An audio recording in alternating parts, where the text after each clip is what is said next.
Because what's happening right now is a hostile takeover of the U.S. government. There's no other way to describe it. It's happening clearly across our justice system, where just a few hours ago, a deadline passed for FBI employees to fill out a questionnaire detailing their involvement in January 6 cases. Now, clearly, President Trump is doing something right, because now, amazingly, the FBI has turned over the names of 5,000 FBI agents who worked on January 6th cases, and now some agents are suing, listen to this, the Department of Justice to block the department from releasing more names. Now, Foldi, this one is kind of amazing. First of all, CNN hired Andrew McCabe because he was proved to be so crooked when he was at the FBI that CNN said, hey, we like the cut of his jib. Let's hire him, have him come on here and corrupt us even further. Isn't that amazing?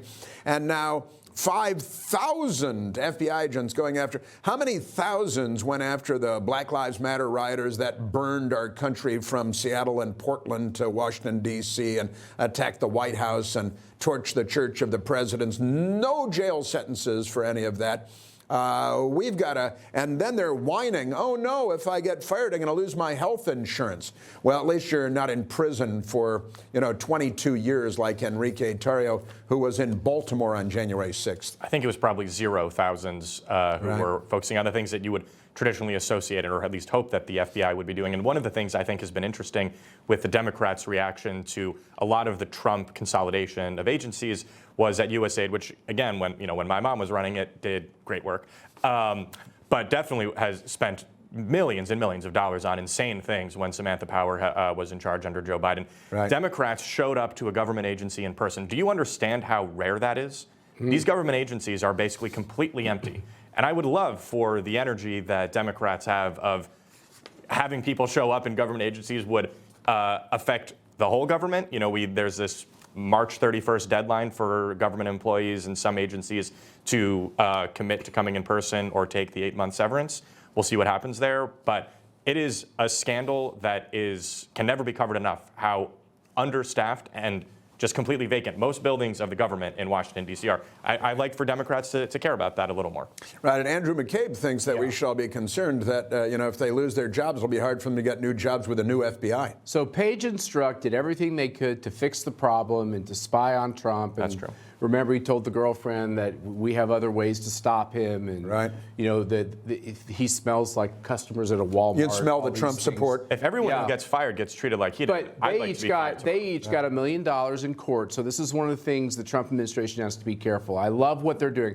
I'm rooting them on with every one of these firings and every one of these dismissals or moving people out.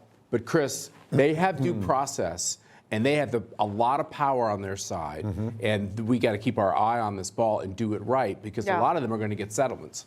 Yeah. Well, and they're already suing, right? That's right. It's classic Washington stuff. Well, they do have protections as civil service, agents. But I will say, the reality is when you look at the fact that Andrew McCabe was so protective of some of these agents, and they're more worried about their pensions than they are about what about the safety of Americans. If you're in a corporation, for example, and you get let go, sorry, buddy, you got to figure it out. You got to go get a different job. And the problem is a lot of these bureaucrats have just been in the system for 20, 30 years. Yep. It's never been questioned as to what they are doing. And then they end up getting involved in these situations, pushing these political battles, whether it be against Catholics, whether it be against pro-lifers, whether it be against parents, or like we're seeing the 5,000 FBI agents who were literally focused on the January 6th cases. Give me a break.